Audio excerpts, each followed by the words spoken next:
Hi guys, how's it going? My name is Giulio. Welcome to my YouTube video podcast. For those of you that are seeing this podcast for the first time, this is a raw, uncut podcast about anything related to music but also to content creation. There's no fancy editing or cuts. It's recorded straight into my Lumix G7 camera, which is the only camera that I'm using for this podcast, with minimum editing, and most of the screenshots and videos that you will see on my left are recorded from my phone. So today we're talking about a new policy that Spotify apparently, it's official news, will kick in from the first quarter of 2024. Some of you have heard that Spotify will start to stop paying tracks that have below 1,000 streams. But the news are a little bit more complicated. There's more details to that. It's not just about not paying songs that are below 1,000 streams. As a reference, I'm going to use the article on Pitchfork magazine, which is pretty reliable. And I'm going to go through 3 points and then give my opinion, and you're welcome to come up with your thoughts and share them in the comments below, or just look around internet, educate yourself, because this is going to be a big change, even if you hate Spotify or if you think Spotify doesn't play a big role in the music industry. The first thing is obviously that there's too much audio content on Spotify. Many of you have seen Spotify playlists with white noise, ASMR, or just ambient sounds that sometimes they're saturating genres like downtempo or chill out or even lo-fi beats. So the problem is that right now you can distribute music on Spotify pretty much using any distributor that are online. That means that for a flat fee or sometimes for free, you can literally drop as much music as you want on the platform as long as it follows the Spotify policy. Now we're going to go into details about why Spotify still matters in the music industry and potentially will play a very big role in the upcoming years. And for sure it's not because of the payouts, but it's about the data, it's about how the music industry and labels leverage on the information, on the analytics that you can get from Spotify. But the first point of the new policy will definitely have a very big impact on the world of independent artists and musicians. So if you were used to just say, okay, I'm gonna drop my song tomorrow, or in the next few days using DistroKid, for example. Or if you are used to think, I'm going to plan a strategy to specifically avoid Spotify and use platforms like Bandcamp, or maybe try to get in the iTunes charts.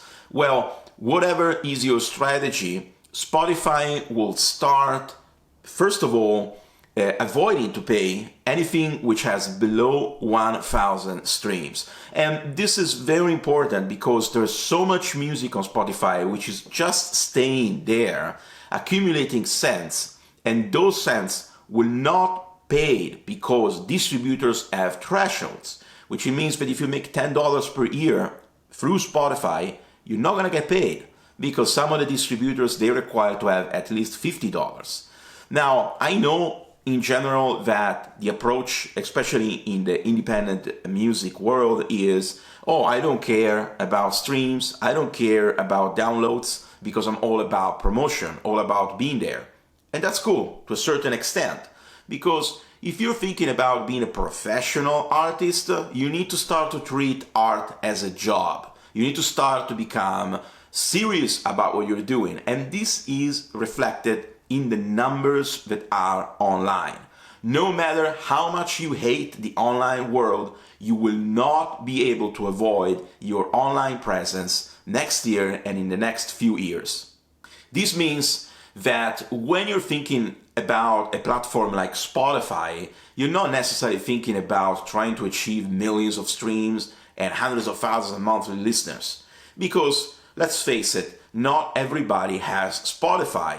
especially if you are a hip-hop artist, if you play music in an underground genre like progressive rock from Southeast Asia with folk influences from the southeast side of Asia. That's a very specific genre. So Spotify might not be the best platform to reach out to potential fans, also because we have to face that hated algorithm. We need to wait for Spotify to suggest our music to somebody else. There is that legendary, obscure world of editorial playlists, which a lot of people hate because they don't know how to pitch their music. They think there's some shady game going in the back end. Well, no matter what you think, Spotify will not just not pay you if you have less than 1,000 streams, but will also, for sure, not put your music in consideration for editorial playlist and for the algorithm of things like the Spotify radio. Because the majority of people that are on Spotify do not listen to albums. They're not gonna listen to your music because they know you. They have to find about you. They need to discover you. That's where things like discovery mode, Spotify radio, algorithm playlist come into place. Now, a very important thing that Spotify has many times put on the spot are tracks and playlists that use bots or artificial streams, artificial monthly listeners, artificial followers. Because in today's music, in a lot of genres, like electronic music is a very good example, it's all about the numbers, you know? It's all about the status. It's like what it used to be 3 or 4 years ago. If you wanted to be an influencer on social media and people were looking at how many followers you have, or if you have that infamous blue tick that verifies you and makes you instantly a celebrity. That was 3 or 4 years ago. And of course, it was a joke, because you can have 1 million followers, you can have 1 billion streams on Spotify, but in the end, you need to make a living. So how many tickets are you selling? How much merchandise are you selling? That's where the facts come in. So why bother about Spotify? Why bother about buying fake streams, fake monthly streams? That's because in some countries, and still nowadays, Spotify is just like Instagram, just like Facebook or TikTok in certain cases, is seen as a status. It's like saying, okay, if that artist has 10 million monthly listeners, we must book him because he's probably famous. Now, what will happen in 2024, it's a new trend. I wouldn't really call it trend, but let's call it trend in this case because the previous one was a trend. It was a trend about having big numbers and very small amount of money in your revenue. So the new trend would be about less numbers, but those numbers are all about quality. Now, what I mean about quality? Well, Spotify is not really interested in having an artist that has 1 million streams the first week that the song drops and then nobody cares, because they are a business. And what they want to have returning customers. In order to have a returning customer, it is mandatory that people are engaged with your content. So if you just think about being an underground artist that never performs live, nobody knows who you are, and you're just dropping randomly music like once every 3 months, I think you need to rethink, you need to take in consideration that maybe you need a better strategy, or maybe you just have a shitty manager, or your label sucks. That's the reality. So if you want to be a professional in the music industry, you need to take responsibility and treat with respect your own career, which means instead of trying to shoot for the stars and appear as this super popular artist with millions of streams or hundreds of thousands of streams on Spotify, why not have 5,000 streams from people that will show up to your concerts? Would it be so much better? So the second point is Spotify war on bots and fake numbers. they will actually send a notification to the distributor that an artist is potentially using fake streams. Now, in order to do so, we need to think that the system will not be perfect. It's a little bit like when you upload a video on YouTube and you got a YouTube copyright claim. Well, we kind of know that that's a policy that YouTube loves. YouTube wants to have 100% original content. So if you're doing a video like this one, where it's just some random dude talking, then that's cool. YouTube won't send you any copyright claim. But if you're an artist and you're playing your own music or you want to promote your own music, it's kind of irritating to receive copyright claims from your own music. It's confusing. Of course, we know that the distributors are doing their best to collect those little cents that we get from views on YouTube, even on socials, and of course on Spotify. But being an artist is becoming a little bit more than just being a content creator. So we don't want to get our time wasted in thinking about, oh, Spotify is changing a policy, YouTube is changing a policy. How am I going to change my strategy? Now, in my opinion, what will happen for Spotify is that at the beginning, it's going to be a little bit of a chaos. Because right now, they have a lot of their structure, which is specifically designed basically to be as fair as possible as far as paying artists. And there is a big debate, there's conspiracy theories that they're gonna keep their money in their pocket. I don't care. I personally don't care, because I will never be, and there's a lot of conspiracy theories about artists that are saying that Spotify is gonna keep their money, but they don't trust Spotify because Spotify changes the policies. Well, it's the same as Instagram. It's the same as Facebook or whatever other platform is online. You will never have control over your music unless it's your own website. Let's face it, this is the reality. The best we can do is to be good citizens of each platform. So let's say that you want to focus on Instagram and Spotify and maybe just repost your content on TikTok, on Twitter, which now is called X, or Facebook, okay? Or if you want to focus on, let's say, Soundcloud, Bandcamp, and other platforms, but you want to keep Spotify. So what you're going to do is that you need to be and stay informed about those platforms' policy changes. There's no way to avoid that. And in fairness, Spotify has the Spotify for Artists, which is a pretty good platform to stay up to date about things that are happening.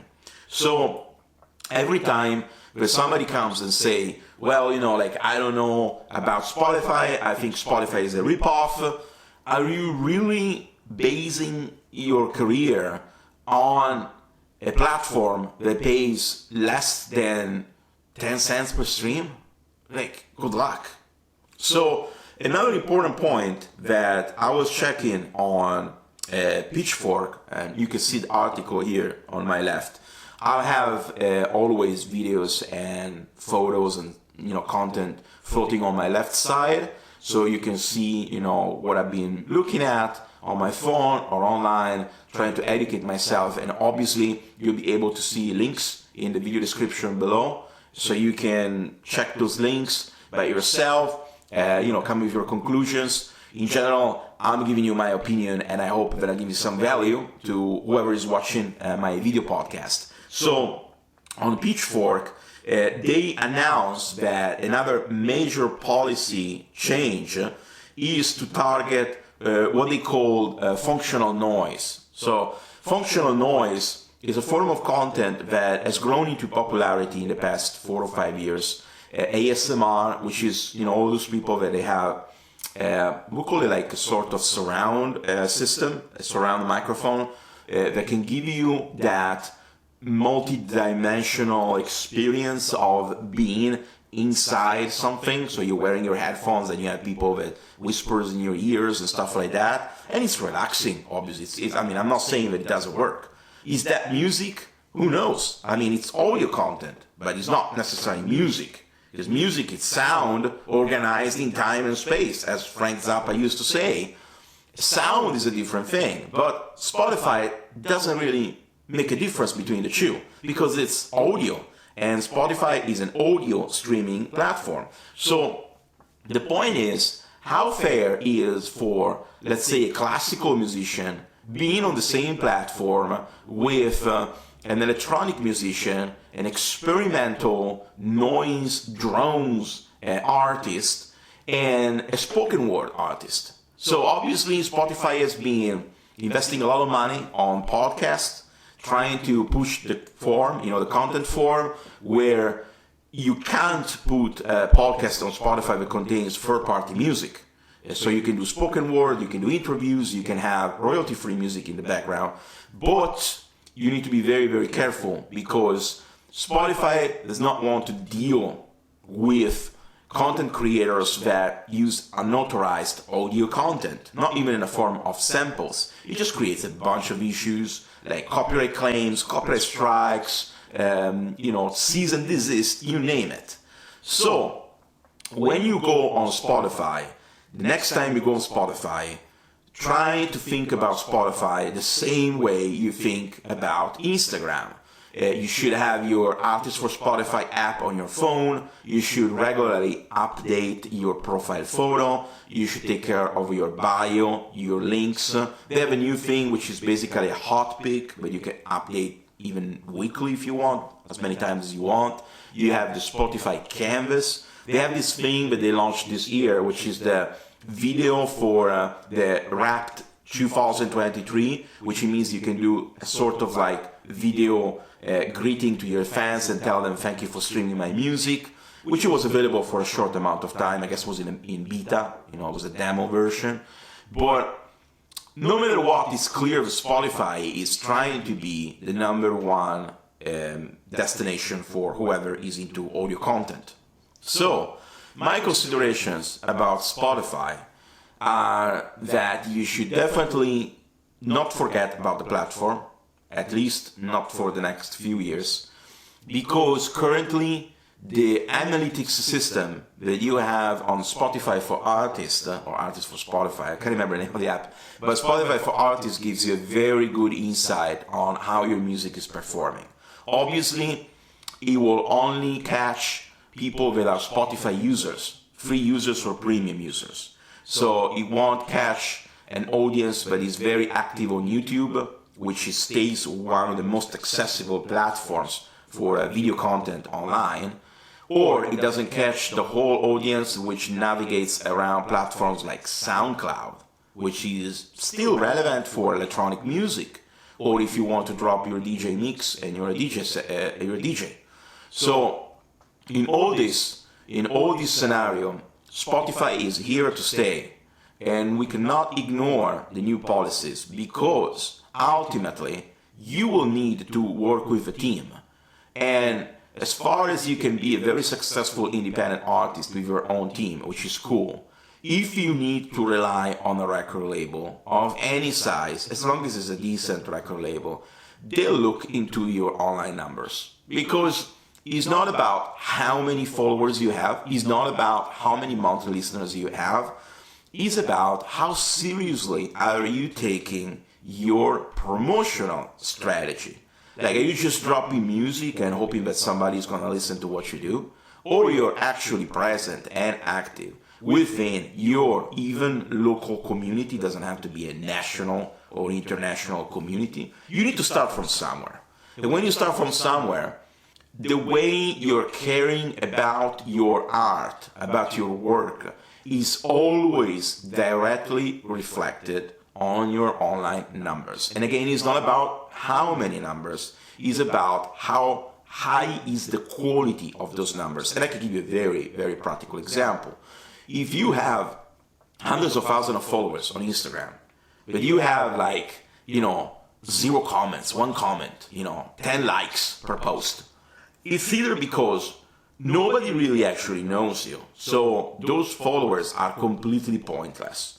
So if a record label will look at your Instagram page, they'll be like, okay, maybe they just have a very big passive audience of people that they don't really care about them. They're just scrolling through the feed, having a laugh, or saying, it's good, but it's not really converting into anything.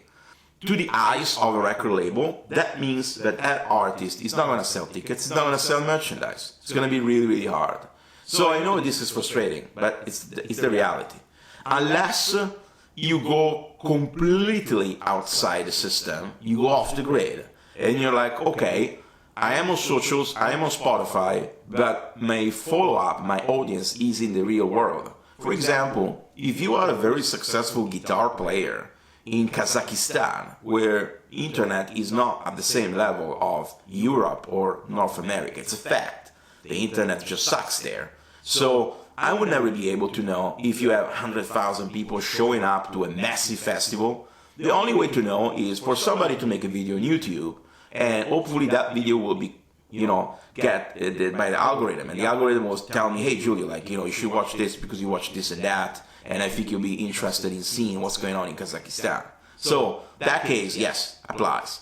But if you're in London, if you're in Paris, if you're in New York, in Tokyo, in Milan, and your social sucks. It's like you go to the Spotify page and this guy is dropping one song in January and another one in October, and he has 10 monthly listeners.